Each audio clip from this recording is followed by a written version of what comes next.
જી નમસ્કાર, હું ટીઆર જાદવ. અમારી ચેનલમાં ફરીથી એક નવા વિડીયોમાં તમારું સ્વાગત છે. મિત્રો, તમે બધા મસ્ત હશો, મજામાં હશો.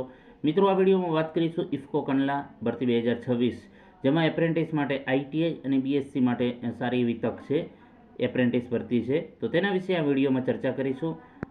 તો મિત્રો, આઈટીઆઈ પાસ અને બીએસસી પાસ માટે સારી એવી તક છે.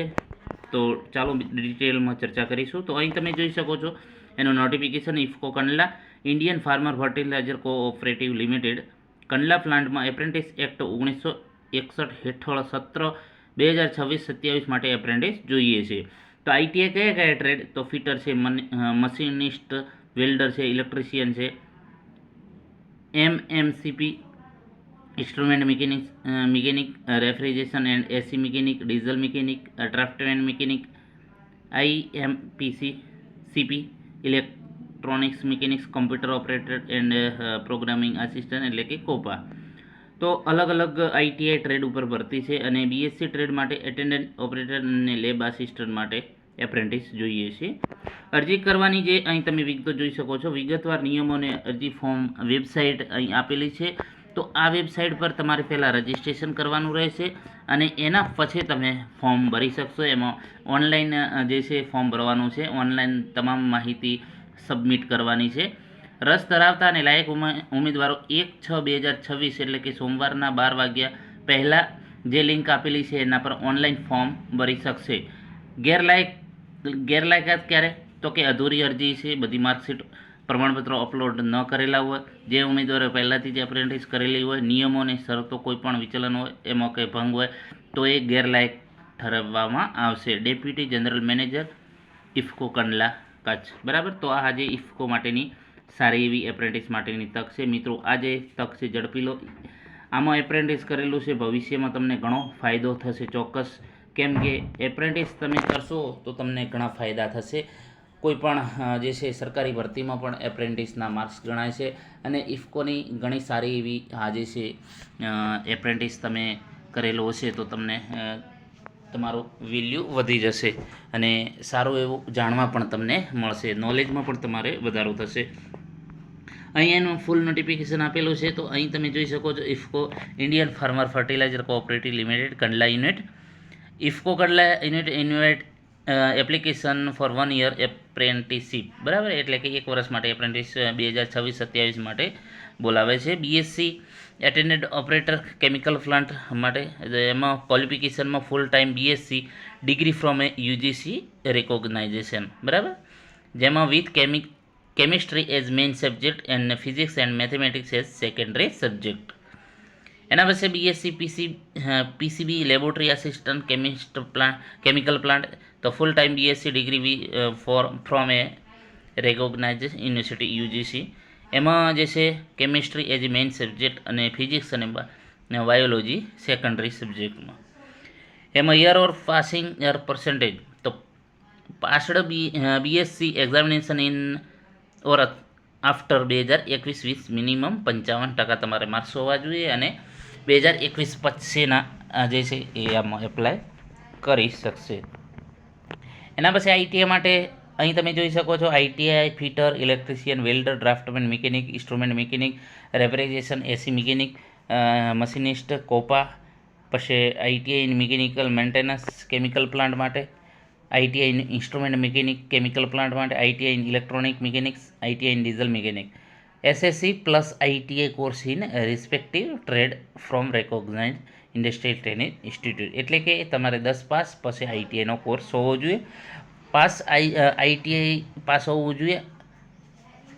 બરાબર, જેમાં આફ્ટર 2021-20 એટલે કે 60% હોવા જોઈએ અને 2021 પછીનું. બરાબર, તો એ લોકો એમાં ફોર્મ ભરી શકશે.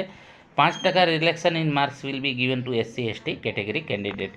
અહીં તમે જોઈ શકો છો, મિનિમમ એજ 1/4/2026ની સ્થિતિ 18 વર્ષ હોવા જોઈએ અને મેક્સિમમ છે 1/4/2026માં 27 વર્ષ હોવા જોઈએ. એ લોકો આમાં એપ્લાય કરી શકશે ઉંમર. અને 5 વર્ષ રિલેક્શન આપવામાં આવશે એસસી એસટી માટે અને 3 વર્ષ છે ઓબીસી માટે. અહીં જનરલ ઇન્ફોર્મેશન આપેલી છે, ઇન્સ્ટ્રક્શન આપેલી છે. તો online application which are duly filled at our website. આ વેબસાઇટ આપેલી છે, એ વેબસાઇટ ઉપર તમારે ઓનલાઈન એપ્લિકેશન કરવાનું છે. Candidate present under going or who have already complete apprenticeship elsewhere shall not be eligible. જેમણે એપ્રેન્ટિસ કરેલી છે તો એ લોકો આમાં એપ્લાય નહીં કરે, બરાબર. કેન્ડિડેટ સિકિંગ રિઝર્વેશન અંડર, જે રિઝર્વેશન અનામત માટે જે SC/ST category are required to bring SC/ST non criminal certificate, બરાબર. તો એમને એ લોકોને જે ડોક્યુમેન્ટ જરૂરી છે મતલબ કે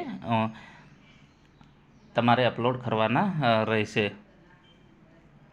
અપલોડિંગ ઓફ એવરી માર્કશીટ, એટલે બધી તમારી માર્કશીટો અપલોડ કરવાની રહેશે, ઓલ સેમિસ્ટર એન્યુઅલ, બરાબર. જેટલી પણ તમારી પાસે માર્કશીટો છે એ બધી, અને સર્ટિફિકેટ જે પ્રમાણે કેટેગરી પ્રમાણે જે લાગુ પડતા હોય, બરાબર. જો તમે સર્ટિફિકેટ નહીં અપલોડ કરો તો તમારે રિજેક્ટ થશે, બરાબર. If at any stage of the selection process including joining any of the documents such mark sheet certificate caste certificate or application found incorrect, જો તમે આ ડોક્યુમેન્ટ મતલબ કે જે પ્રોસેસમાં તમે માર્કશીટ કે સર્ટિફિકેટ કે કાસ્ટ સર્ટિફિકેટ કંઈ ખોટો છે તો તમારું એ રદ થશે, બરાબર.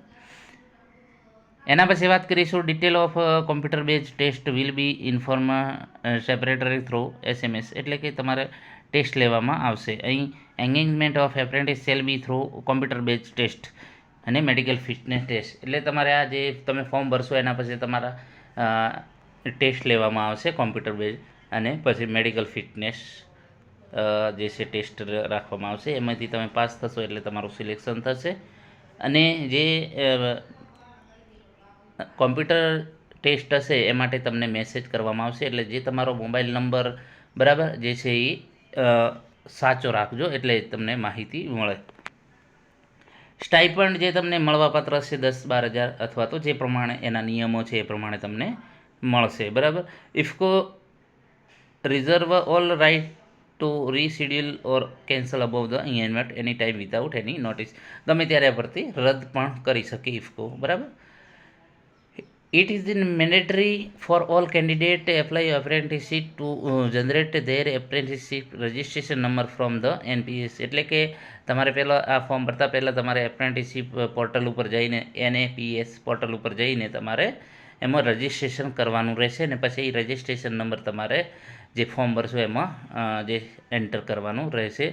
IFFCO will not have any obligation for employment of apprentice after completion of apprenticeship training and shall be automatically stand relieved, એટલે કે ઇફકો તમને એવું નથી કહેતો કે તમે એપ્રેન્ટિસ કર્યા પછી તમને ડાયરેક્ટ અહીં અમારી કાયમી એમ્પ્લોયમેન્ટમાં લઈ લેશે, બરાબર. એટલે કોઈ એવું નથી કે એપ્રેન્ટિસ કર્યા પછી તમને ગમે ત્યારે લઈ શકે. બીજી સૂચનાઓ આપેલી છે કે instrument for filling online application કઈ રીતે ભરવાનું છે, તો કેન્ડિડેટ જે વેબસાઇટ આપેલી છે, ફરીથી તમને કહું છું કે આ વેબસાઇટ ઉપર જઈને તમારે લોગિન કરવાનું છે. લોગિન એના પહેલાં રજિસ્ટ્રેશન કરશો, રજિસ્ટ્રેશન પછી તમે લોગિન કરવાનું રહેશે. Candidate cell upload recent passport size photo તમારે જરૂર પડશે. Name of trade discipline shall be selected correct, જે તમારો ટ્રેડ છે જે પણ એ સાચો લખવાનો રહેશે. Candidate shall furnish his full name, date of birth, father name, mobile number, email ID, postal address wise, બરાબર, જે છે એ કમ્પ્લીટ લખવાનું રહેશે. Candidate shall be complete information like percentage year of passing, બરાબર, એ સાચું લખવાનું તમારા પર્સન્ટેજ અને તમે પાસિંગ યર. પછી upload latest SC/ST OBC non creamy layer જે પણ લાગુ પડતું હોય, આધાર કાર્ડ, પાન કાર્ડ, બરાબર.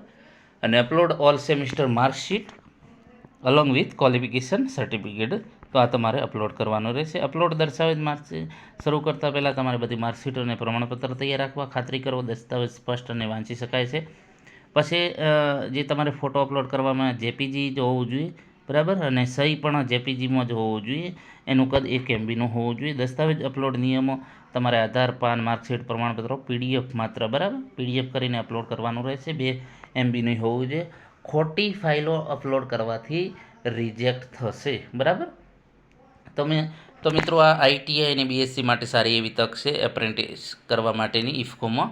તો આ જો જેમને લાગુ પડતું હોય એ લોકો આમાં ફોર્મ ભરી દેજો, અને વધુમાં વધુ શેર કરજો જેથી કરીને બીજા મિત્રોને પણ આની જાણ થાય. આભાર.